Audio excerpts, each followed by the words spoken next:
I'd like to tell you about the strangest secret in the world. Some years ago, the late Nobel Prize-winning Dr. Albert Schweitzer was being interviewed in London, and a reporter asked him, "Doctor, what's wrong with men today?" And the great doctor was silent a moment, and then he said, "Men simply don't think." It's about this that I want to talk with you. We live today in a golden age. This is an era that man has looked forward to, dreamed of, and worked toward for thousands of years. But since it's here, we pretty well take it for granted. We in America are particularly fortunate to live in the richest land that ever existed on the face of the earth, a land of abundant opportunity for everyone. But do you know what happens? Well, let's take 100 men who start even at the age of 25. Do you have any idea what will happen to those men by the time they're 65? These 100 men who all start even at the age of 25 believe they're going to be successful. If you asked any one of these men if he wanted to be a success, he'd tell you he did. And you'd notice that he was eager toward life, that there was a certain sparkle to his eye, an erectness to his carriage, and life seemed like a pretty interesting adventure to him. But by the time they're 65, 1 will be rich. 4 will be financially independent. 5 will still be working. 54 will be broke. Now think a moment. Out of the 100, only 5 make the grade. Now why do so many fail? What has happened to the sparkle that was there when they were 25? What's become of the dreams, the hopes, the plans? And why is there such a large disparity between what these men intended to do and what they actually accomplished? When we say about 5% achieve success, we have to define success. And here's the best definition I've ever been able to find. Success is the progressive realization of a worthy ideal. If a man is working toward a predetermined goal and knows where he's going, that man is a success. If he's not doing that, he's a failure. Success is the progressive realization of a worthy ideal. Rollo May, the distinguished psychiatrist, wrote a wonderful book called Man's Search for Himself. And in this book he says, the opposite of courage in our society is not cowardice. It is conformity. And there you have the trouble today. It's conformity, people acting like everyone else without knowing why, without knowing where they're going. Now think of it. In America right now, there are over 18 million people 65 years of age and older. And most of them are broke. They're dependent on someone else for life's necessities. Now, we learn to read by the time we're 7. We learn to make a living by the time we're 25. Usually by that time, we're not only making a living, we're supporting a family. And yet, by the time we're 65, we haven't learned how to become financially independent in the richest land that has ever been known. Why? We conform. And the trouble is that we're acting like the wrong percentage group, the 95 who don't succeed. Now, why do these people conform? Well, they really don't know. These people believe that their lives are shaped by circumstances, by things that happen to them, by exterior forces. They're outer-directed people. A survey was made one time that covered a lot of men, working men, and these men were asked, "Why do you work? Why do you get up in the morning?" 19 out of 20 had no idea. If you ask them, they'll say, well, everyone goes to work in the morning, and that's the reason they do it, because everyone else is doing it. Now let's get back to our definition of success. Who succeeds?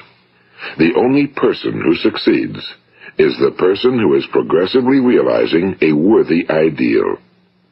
He's the person who says, I'm going to become this, and then begins to work toward that goal.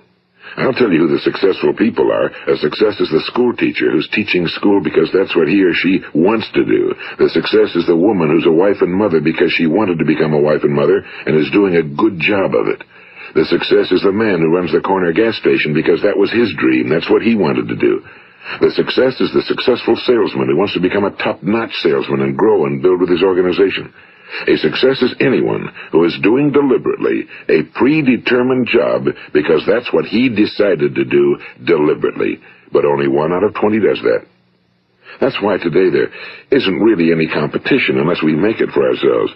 Instead of competing, all we have to do is create. You know, for 20 years, I looked for the key which would determine what would happen to a human being.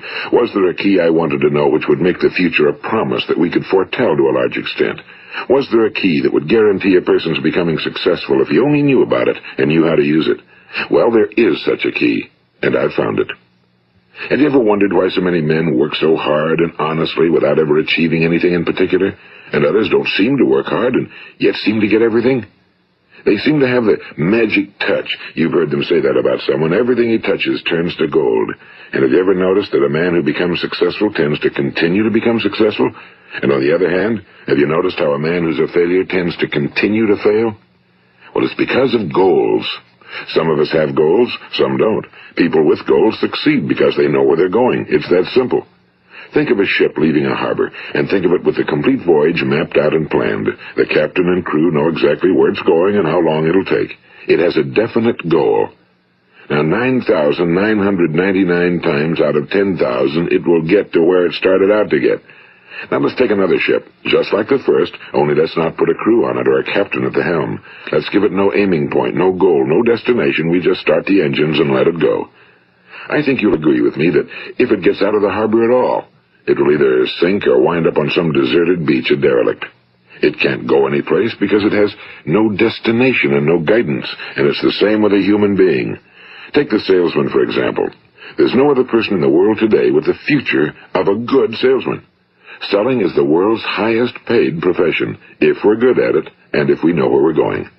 Every company needs top-notch salesmen, and they reward those men. The sky's the limit for them. But how many can you find? Someone once said the human race is fixed, not to prevent the strong from winning, but to prevent the weak from losing. The American economy today can be likened to a convoy in time of war. The entire economy is slowed down to protect its weakest link, just as the convoy had to go at the speed that would permit its slowest vessel to remain in formation. That's why it's so easy to make a living today. It takes no particular brains or talent to make a living and support a family today. So we have a plateau of so-called security, if that's what a person's looking for. But we do have to decide how high above this plateau we want to aim. Now let's get back to the strangest secret in the world, the story that I wanted to tell you today. Why do men with goals succeed in life and men without them fail? Well, let me tell you something which, if you really understand it, will alter your life immediately. If you understand completely what I'm going to tell you from this moment on, your life will never be the same again. You will suddenly find that good luck just seems to be attracted to you. The things you want just seem to fall in line, and from now on you won't have the problems, the worries, the gnawing lump of anxiety that perhaps you've experienced before. Doubt, fear, well, they'll be things of the past. Here's the key to success and the key to failure. We become what we think about. Now let me say that again. We become what we think about. Throughout all history, the great wise men and teachers, philosophers and prophets have disagreed with one another on many different things. It's only on this one point that they are in complete and unanimous agreement. Listen to what Marcus Aurelius, the great Roman emperor, said. A man's life is what his thoughts make of it. Disraeli said this, everything comes if a man will only wait. I've brought myself by long meditation to the conviction that a human being with a settled purpose must accomplish it, and that nothing can resist a will that will stake even existence for its fulfillment. Ralph Waldo Emerson said this, a man is what he thinks about all day long. William James said, the greatest discovery of my generation is that human beings can alter their lives by altering their attitudes of mind. And he also said, we need only in cold blood act as if the thing in question were real, and it will become infallibly real by growing into such a connection with our life that it will become real. It will become so knit with habit and emotion that our interest in it will be those which characterize belief. And he also said, if you only care enough for a result, you will almost certainly attain it. If you wish to be rich, you will be rich. If you wish to be learned, you will be learned. If you wish to be good, you will be good. Only you must then really wish these things, and wish them exclusively, and not wish at the same time 100 other incompatible things just as strongly. In the Bible you read in Mark 9:23, if thou canst believe, all things are possible to him that believeth. My old friend Dr. Norman Vincent Peale put it this way, this is one of the greatest laws in the universe. Fervently do I wish I had discovered it as a very young man. It dawned upon me much later in life, and I found it to be one of the greatest, if not my greatest discovery outside of my relationship to God. The great law, briefly and simply stated, is that if you think in negative terms, you will get negative results. If you think in positive terms, you will achieve positive results. That is the simple fact, he went on to say, which is at the basis of an astonishing law of prosperity and success. In 3 words, believe and succeed. William Shakespeare put it this way: our doubts are traitors and make us lose the good we oft might win by fearing to attempt. George Bernard Shaw said, people are always blaming their circumstances for what they are. I don't believe in circumstances. The people who get on in this world are the people who get up and look for the circumstances they want, and if they can't find them, make them. Well, it's pretty apparent, isn't it? And every person who discovered this for a while believed that he was the first one to work it out. We become what we think about. Now, it stands to reason that a person who's thinking about a concrete and worthwhile goal is going to reach it, because that's what he's thinking about, and we become what we think about. Conversely, the man who has no goal, who doesn't know where he's going, and whose thoughts must therefore be thoughts of confusion and anxiety and fear and worry, becomes what he thinks about.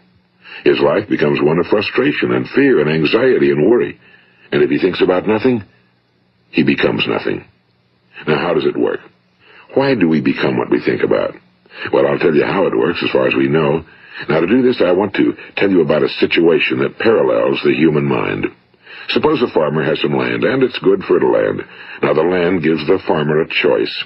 He may plant in that land whatever he chooses. The land doesn't care. It's up to the farmer to make the decision. Now, remember, we're comparing the human mind with the land because the mind, like the land, doesn't care what you plant in it. It will return what you plant, but it doesn't care what you plant. Now, let's say that the farmer has 2 seeds in his hand. One is a seed of corn. The other is nightshade, a deadly poison. He digs 2 little holes in the earth, and he plants both seeds, one corn, the other nightshade. He covers up the holes, waters, and takes care of the land, and what will happen? Invariably, the land will return what's planted. As it's written in the Bible, as ye sow, so shall ye reap. Now remember, the land doesn't care. It'll return poison in just as wonderful abundance as it will corn. So up come the 2 plants, one corn, one poison. Now, the human mind is far more fertile, far more incredible and mysterious than the land, but it works the same way. It doesn't care what we plant. Success, failure. A concrete, worthwhile goal, or confusion. Misunderstanding, fear, anxiety, and so on. But what we plant, it must return to us. You see, the human mind is the last great unexplored continent on Earth. It contains riches beyond our wildest dreams. It will return anything we want to plant. Now, you might say, well, if that's true, why don't people use their minds more? Well, I think they figured out an answer to that one, too. Our mind comes as standard equipment at birth. It's free, and things that are given to us for nothing we place little value on. Things that we pay money for, we value. The paradox is that exactly the reverse is true. Everything that's really worthwhile in life came to us free. Our minds, our souls, our bodies, our hopes, our dreams, our ambitions, our intelligence, our love of family and children and friends and country, all these priceless possessions are free. But the things that cost us money are actually very cheap and can be replaced at any time. A good man can be completely wiped out and make another fortune. He can do that several times. Even if our home burns down, we can rebuild it. But the things we got for nothing, we can never replace.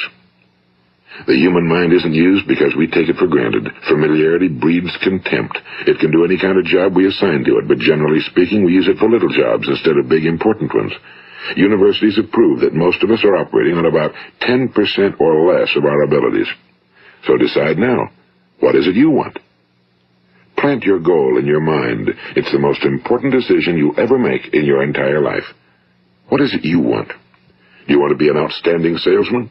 A better worker at your particular job? Do you want to go places in your company? In your community? Do you want to get rich? All you've got to do is plant that seed in your mind, care for it, work steadily toward your goal, and it will become a reality. It not only will, there's no way that it cannot. You see, that's a law, like the laws of Sir Isaac Newton, the laws of gravity. If you get on top of a building and jump off, you'll always go down, you'll never go up, and it's the same with all the other laws of nature. They always work. They're inflexible. Think about your goal in a relaxed, positive way. Picture yourself in your mind's eye as having already achieved this goal. See yourself doing the things you will be doing when you've reached your goal. Ours has been called the phenobarbital age, the age of ulcers and nervous breakdowns and tranquilizers. At a time when medical research has raised us to a new plateau of good health and longevity, far too many of us worry ourselves into an early grave trying to cope with things in our own little personal ways without learning a few great laws that will take care of everything for us. These things we bring on ourselves through our habitual way of thinking. Every one of us is the sum total of his own thoughts. He is where he is because that's exactly where he really wants to be, whether he'll admit that or not. Each of us must live off the fruit of his thoughts in the future, because what you think today and tomorrow, next month and next year, will mold your life and determine your future. You're guided by your mind. I remember one time I was driving through eastern Arizona, and I saw one of those giant earth-moving machines roaring along the road at about 35 miles an hour with what looked like 30 tons of dirt in it. A tremendous, incredible machine, and there was a little man perched way up on top with the wheel in his hands guiding it. And as I drove along, I was struck by the similarity of that machine to the human mind. Just suppose you're sitting at the controls of such a vast source of energy. Are you going to sit back and fold your arms and let it run itself into a ditch? Or are you going to keep both hands firmly on the wheel and control and direct this power to a specific, worthwhile purpose? It's up to you. You're in the driver's seat. You see, the very law that gives us success is a two-edged sword. We must control our thinking. The same rule that can lead a man to a life of success, wealth, happiness, and all the things he ever dreamed of for himself and his family.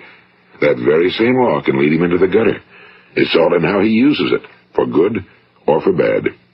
This is the strangest secret in the world.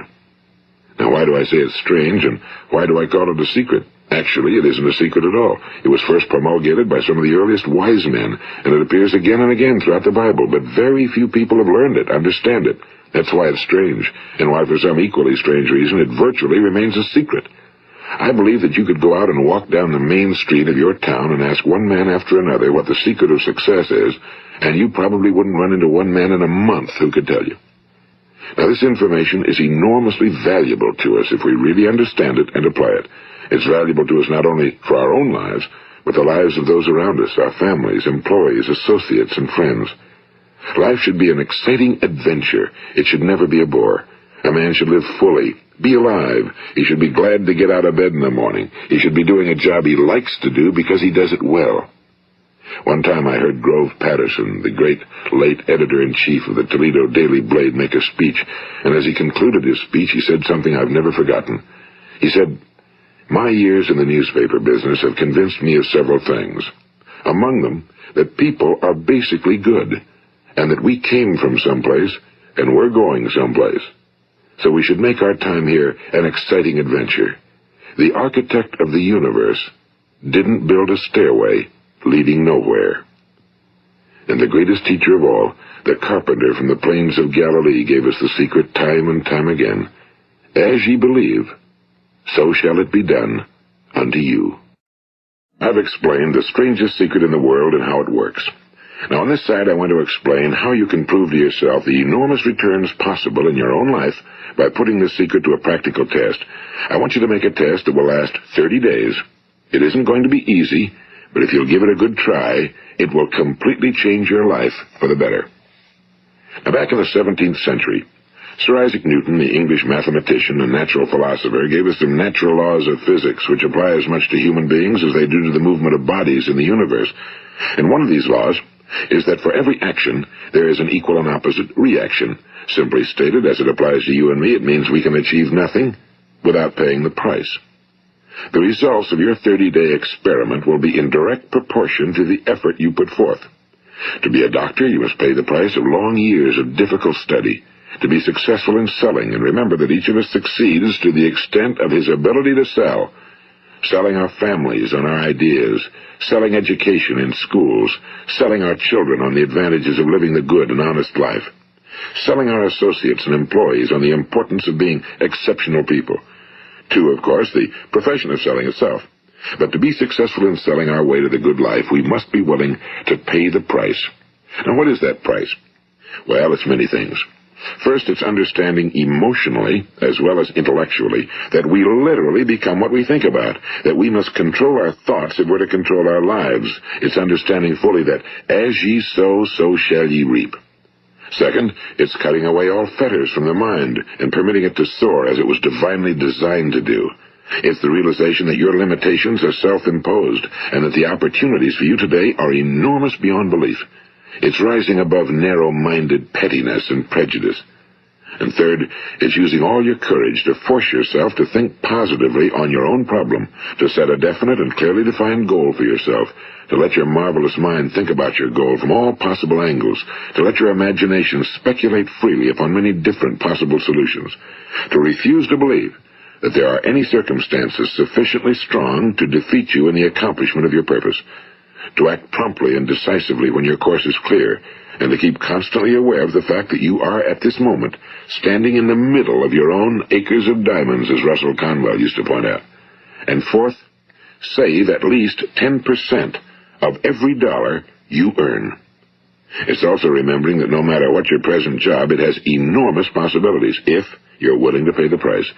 Now let's just go over the important points in the price each of us must pay to achieve the wonderful life that can be ours. It is, of course, worth any price. 1. You will become what you think about. 2. Remember the word imagination and let your mind begin to soar. 3. Courage. Concentrate on your goal every day. 4. Save 10% of what you earn. And 5. Action. Ideas are worthless unless we act on them. Now, I'll try to outline the 30-day test I want you to make. Keep in mind that you have nothing to lose by making this test and everything you could possibly want to gain. There are 2 things that may be said of everyone. Each of us wants something, and each of us is afraid of something. I want you to write on a card what it is you want more than anything else.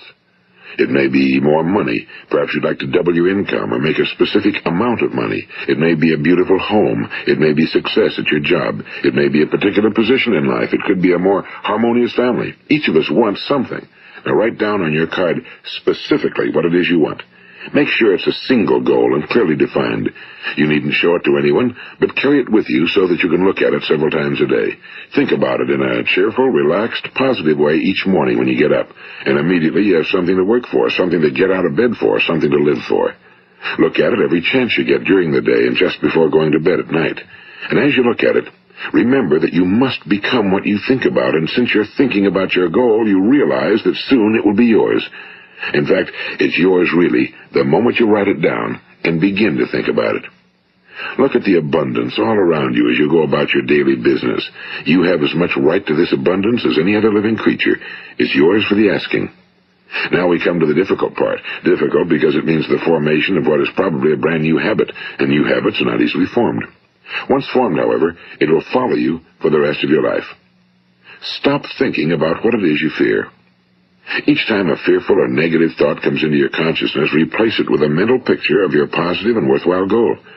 And there'll come times when you'll feel like giving up. It's easier for a human being to think negatively than positively. That's why only 5% are successful. You must begin now to place yourself in that group. For 30 days, you must take control of your mind. It will think about only what you permit it to think about. Each day for this 30-day test, do more than you have to do. In addition to maintaining a cheerful, positive outlook, give of yourself more than you've ever done before. Do this knowing that your returns in life must be in direct proportion to what you give. The moment you decide on a goal to work toward, you're immediately a successful person. You are then in that rare and successful category of people who know where they're going. Out of every 100 people, you belong to the top 5. Don't concern yourself too much with how you're going to achieve your goal. Leave that completely to a power greater than yourself. All you have to do is know where you're going. The answers will come to you of their own accord and at the right time. Remember these words from the Sermon on the Mount, and remember them well. Keep them constantly before you this month of your test. Ask, and it shall be given you. Seek, and ye shall find. Knock, and it shall be opened unto you. For every one that asketh receiveth, and he that seeketh findeth, and to him that knocketh it shall be opened. It's as marvelous and as simple as that. In fact, it's so simple that in our seemingly complicated world, it's difficult for an adult to understand that all he needs is a purpose and faith. For 30 days, Do your very best. If you're a salesman, go at it as you've never done before, not in a hectic fashion, but with the calm, cheerful assurance that time well spent will give you the abundance in return you deserve and want. If you're a homemaker, devote your 30-day test to completely giving of yourself without thinking about receiving anything in return, and you'll be amazed at the difference it makes in your life. No matter what your job, do it as you've never done it before for 30 days. And if you've kept your goal before you every day, you'll wonder and marvel at this new life you've found. Dorothea Brand, the outstanding editor and writer, discovered it for herself and tells about it in her fine book, Wake Up and Live. Her entire philosophy is reduced to the words, act as though it were impossible to fail. She made her own test with sincerity and faith, and her entire life was changed to one of overwhelming success. Now, you make your test for 30 full days. Don't start your test until you've made up your mind to stick with it. You see, by being persistent, you're demonstrating faith. Persistence is simply another word for faith. If you didn't have faith, you'd never persist. If you should fail during your first 30 days, by that I mean suddenly find yourself overwhelmed by negative thoughts, you've got to start over again from that point and go 30 more days. Gradually, your new habit will form until you find yourself one of that wonderful minority to whom virtually nothing is impossible. And don't forget the card. It's vitally important as you begin this new way of living. On one side of the card, write your goal, whatever it may be. On the other side, write the words we've quoted from the Sermon on the Mount. Ask, and it shall be given you. Seek, and ye shall find. Knock, and it shall be opened unto you. Nothing great was ever accomplished without inspiration. See that during these crucial first 30 days, your own inspiration is kept at a peak. And above all, don't worry. Worry brings fear, and fear is crippling. The only thing that can cause you to worry during your test is trying to do it all yourself. Know that all you have to do is hold your goal before you. Everything else will take care of itself. Remember also to keep calm and cheerful. Don't let petty things annoy you and get you off course.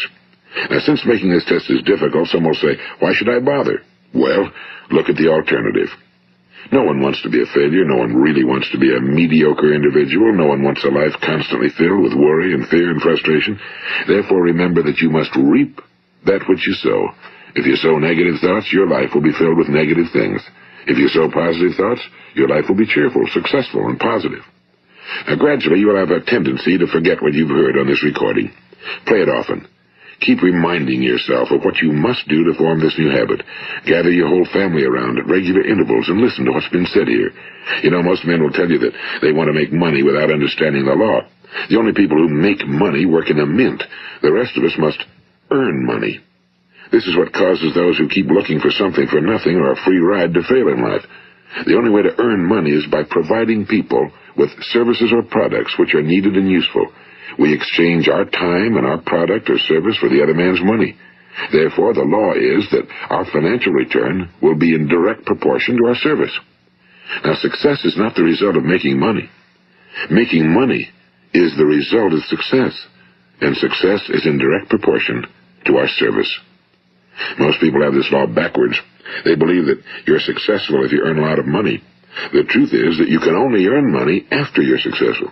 It's like the story of the man who sat in front of the stove and said to it, "Give me heat, and then I'll add the wood." How many men and women do you know, or do you suppose there are today, who take the same attitude toward life? There are millions. We've got to put the fuel in before we can expect heat. Likewise, we've got to be of service first before we can expect money. Don't concern yourself with the money. Be of service. Build, work, dream, create. Do this, and you'll find there's no limit to the prosperity and abundance that will come to you. Prosperity, you know, is founded upon a law of mutual exchange. Any person who contributes to prosperity must prosper in turn himself. Sometimes the return will not come from those you serve, but it must come to you from someplace, because that's the law. For every action, there is an equal and opposite reaction. As you go daily through your 30-day test period, remember that your success will always be measured by the quality and quantity of service you render, and money is a yardstick for measuring this service. No man can get rich himself unless he enriches others. Now, there are no exceptions to a law. You can drive down any street in America and from your car estimate the service that's being rendered by the people living on that street. Had you ever thought of this yardstick before? It's interesting. Some, like ministers and priests and other devoted people, measure their returns in the realm of the spiritual, but again, their returns are equal to their service. Once this law is fully understood, any thinking person can tell his own fortune. If he wants more, he must be of more service to those from whom he receives his return. If he wants less, he has only to reduce his service. This is the price you must pay for what you want. If you believe you can enrich yourself by deluding others, you can end only by deluding yourself. It may take some time, but just as surely as you breathe, you'll get back what you put out. Don't ever make the mistake of thinking you can avert this. It's impossible. The prisons and the streets where the lonely walk are filled with people who tried to make new laws just for themselves. We may avoid the laws of man for a while, but there are greater laws that cannot be broken. An outstanding medical doctor recently pointed out 6 steps that will help you realize success. 1. Set yourself a definite goal. 2. Quit running yourself down. 3. Stop thinking of all the reasons why you cannot be successful and instead think of all the reasons why you can. 4. Trace your attitudes back through your childhood and try to discover where you first got the idea you couldn't be successful, if that's the way you've been thinking. 5. Change the image you have of yourself by writing out a description of the person you would like to be. And 6. Act the part of the successful person you have decided to become. The doctor who wrote those words is a noted West Coast psychiatrist, Dr. David Harold Fink. Do what the experts since the dawn of recorded history have told you you must do. Pay the price by becoming the person you want to become. It's not nearly as difficult as living unsuccessfully. Make your 30-day test, then repeat it again, and each time it will become more a part of you until you'll wonder how you could ever have lived any other way. Live this new way, and the floodgates of abundance will open and pour over you more riches than you may have dreamed existed. Money? Yes, lots of it. But what's more important, you'll have peace. You'll be in that wonderful minority who lead calm, cheerful, successful lives. Start today. You have nothing to lose, but you have a whole life to win. This is Earl Nightingale, and thank you.